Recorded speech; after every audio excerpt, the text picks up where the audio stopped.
is no law, and to date, nobody has been able to show that there is a law for the average American citizen working day in and day out to pay an income tax. But We the People Foundation for Constitutional Education put a full-page ad in the USA Today on July 7, 2000.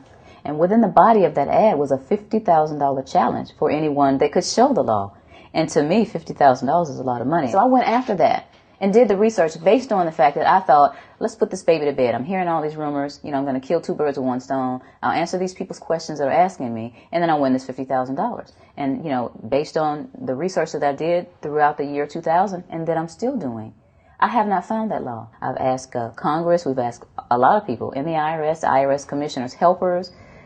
They can't answer, because if they answer, the American people are going to know that this whole thing is a fraud.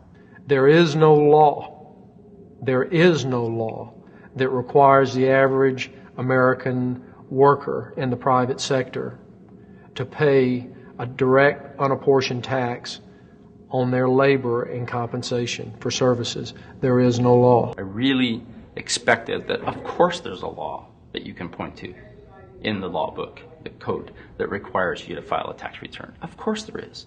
Maybe I don't know what it is right then as he was speaking to me, but sure. So naively, I agreed to go off and research it and get back to him. 3.5 months later, I was at that point where I couldn't find the statute that clearly made a person liable, at least not me and most people I know. And I had no choice in my mind except to resign. I had to leave the IRS because I presented evidence that I had accumulated indicating that the agency was violating the law and violating people's rights. And I asked the agency for a response to my sincere concerns. And the answer I got was that they would not respond to my concerns, and that they would provide me with the paperwork necessary to tender my resignation. You can look through the statutes and look for the law that requires you to pay. And when you do that, you can't identify a law that requires the average person in America who earns a wage and works in private business to pay an income tax. American citizens, along with the foundation, have been asking the IRS to specifically provide them with the underlying legal foundation upon which they administer and enforce the personal income tax laws in our country. At the national level, when people would attempt to contact somebody of a much higher authority, say the commissioner, same kind of thing. They would get answers that were in effect non-answers. You have to understand that an agency which will unlawfully impose a tax that doesn't exist is not going to care. If we, the people, don't know what our rights are, they're not going to tell us. If Americans just learned that the IRS was actually knowingly deceiving them, that would be enough for them to rise up and put a stop to it. 100% of what is collected is absorbed solely by interest on the federal debt.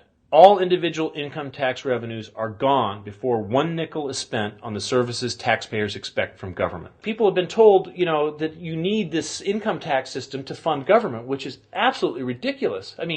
My question is, well, if that's true, how did we fund government from 1776 to 1913? The main purpose of the income tax is not to raise revenue, but to redistribute wealth and to control society. A lot of people might say, well, gee, if there wasn't an income tax, what would happen to education? They don't understand that education is paid for the most part, out of state and local taxes, your property tax. People might say, well, how are we going to build and maintain our highways if there's no money coming into the government? We need our highways. There is a tax on every gallon of gasoline that people buy.